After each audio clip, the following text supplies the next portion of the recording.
first recollection that I have of music is modern music stuff. Pop stuff was me riding in the car with my mom. She used to have a Nova, but then she got this convertible '68 GTO, and I remember driving around the top down, and she would always listen to the current contemporary commercial rock, commercial pop radio stuff. But before that, there was some much more jazzy stuff, because my parents, when they would go out, as people used to do back then, if you were going to go to a party or go to another couple's house, you'd grab your albums underneath your arm that you wanted to maybe play at the party. These album covers and the artwork that was on them, and some of the Herb Alpert stuff was kind of racy. There was a girl with whipped cream all over herself. She was, naked. Ramsey Lewis, live at the Bohemian Caverns, was a big one, and my dad used to love that record. And there was a stand-up bass solo in it where you could hear the guy go, "Jive, motherfucker," and it was like really kind of real street kind of thing, and it was really cool. But then driving with my mom in the car, I started to listen to more modern pop stuff, and the Faces stuff, or the early '60s pop stuff, all that stuff from way back then, and it got me to like commercial pop music. That became my favorite kind of thing. And I remembered when I started singing when I was about 17, there was a real mood in pop and rock music that wasn't a cool thing to do. You really got criticized if you had a song that was really popular, because they'd call you a sellout because you weren't doing something arty, you were doing something popular. And I always thought that was really odd, because art is supposed to communicate, and if you're communicating to a lot of people, that means what you're saying is reachable, which is the whole point of art. So I never understood critics, and I always didn't like critics because they made their living criticizing other people's work and passion and love and art. I thought that's bullshit. Still to this day, I'm kind of like that. Everyone is allowed to have an opinion, but to have a job where that's what you do is you critique other people in that way is kind of a bummer for me. But that, when I finally started singing, I accidentally got into singing. I met a friend of mine who had a band, and our families were friends, and we went to the beach once, and he always had his guitar with him, his acoustic guitar. We're on the beach, and he goes, "Why don't you sing a song with me?" So I did, and then he said, "Why don't you come sing with my band?" Because he had a band already doing originals and covered tunes, and they would play at recreation centers and junior high school dances and things like that. So I went and sang with him, and within a very short time, a couple of months, I was the singer of this band. And that's where I just started gaining all the real knowledge. All those combat type of gigs where everything is bad and nothing sounds good and monitors are a joke, and mixing the PA from a Tapco mixer on the stage. I had a little 6-channel thing, and that's how I would mix my voice out front, and it was just all that stuff. We once played a show at a military base, at an officers club, and we were rock and roller guys, and we played top 40 music. So they used to call it, all the hits of the day. Well, this party thought they were hiring a band that played music from the 40s.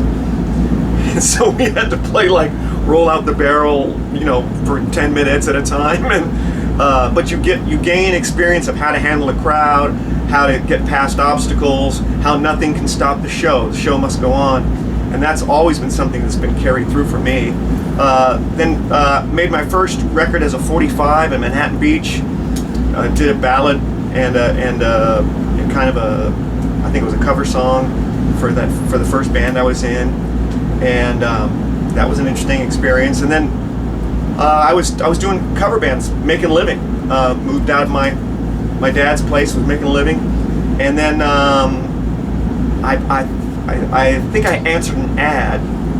Someone was looking for a singer in Music Connection magazine in LA, And I met this guy, he met these two other guys, Robert and Tony Cavasso, and they were trying to put together this thing. And so we started writing, and then we got Jay Shell in the band, and that's where it really became Hurricane. And we were all working jobs, all rehearsing all week long, burned candle at both ends, had a little bit of management, people who were helping us out.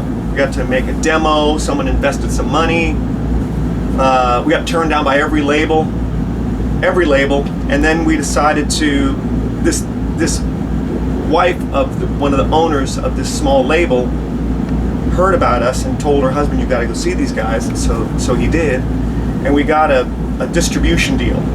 Basically, we had a finished demo that we mixed as a master, added a couple of songs with Max Norman, and we put out this EP, and that became the beginning of Hurricane. We ended up having 3 records and touring the country, going to Japan and doing shows with Iron Maiden and Stryper and Gary Moore and just on. And that was a real great learning experience for me. And that's where I worked in the studio with Mike Klink and Bob Ezrin and really knowledgeable people. I would stay in the studio for everybody's parts, because I just wanted to learn everything there was about how to mic up a drum kit, or how to mix a guitar, or how to mix a song, or how to use compression. I learned all that from these guys. When Hurricane was over, it wasn't the band split up, it's just that the label went bankrupt, and we tried to make a living for about 6 months selling our gear, and grunge was coming in and no one wanted to hear metal music anymore. So I realized I was going to have to take a break from doing that as a rock singer kind of guy. I wasn't going to change and become a grunge singer. So I said, well, I knew this was going to be a cycle, and I was going to come back around again, but I was going to have to do something else. So I started writing and engineering, producing artists, developing artists, doing that kind of thing, doing everything else in the business besides being a lead singer live. Fast forward, that becomes a lot of work for diminishing returns, because technology is making it so everyone can make a record in their bedroom. So then labels are offering less and less money to make records. So then you're working really hard, doing a bunch of projects, making less and less money. And I thought to myself one day, I said, I didn't get called for a gig that I thought I should have been called for, and I didn't even know about it. And I thought, that's weird, because gigs had always just fallen in my lap. So I realized that I needed to take a look at what I was doing differently. Now I'm going to have to be proactive about my career. And I said to myself, I need to get back to what I do best, which is singing, lead singing. So I started looking on the internet, saw about a charity show that Mick had done in Santa Barbara, and thought it might be a new Mick Jones project. I didn't know what was going on with Foreigner. I wasn't, keeping tabs on what Foreigner was doing, and this was 2004.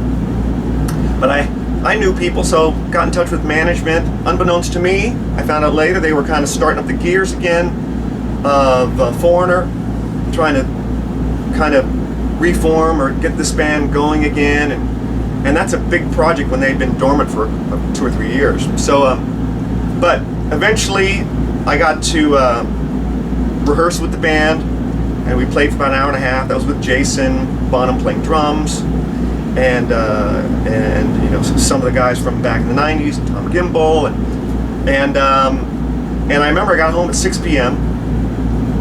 and they called me an hour later. I found out later that during that hour they were having a discussion, calling mutual friends, saying, "Is this guy a cool guy? Is he a good singer? Is he a drug addict? Is he a loser?" All this stuff. And then they called me and they said, "We're booking shows for this weekend. Can you start rehearsing tomorrow?" So I had 5 days to learn the show, but a rehearsal day for Hurricane was an 8-hour day. Rehearsal day for Foreigner is show up at noon and go, "Oh, well, let's have lunch," and then rehearse for a couple hours and go, "Well, that's about it." So so it was really kind of a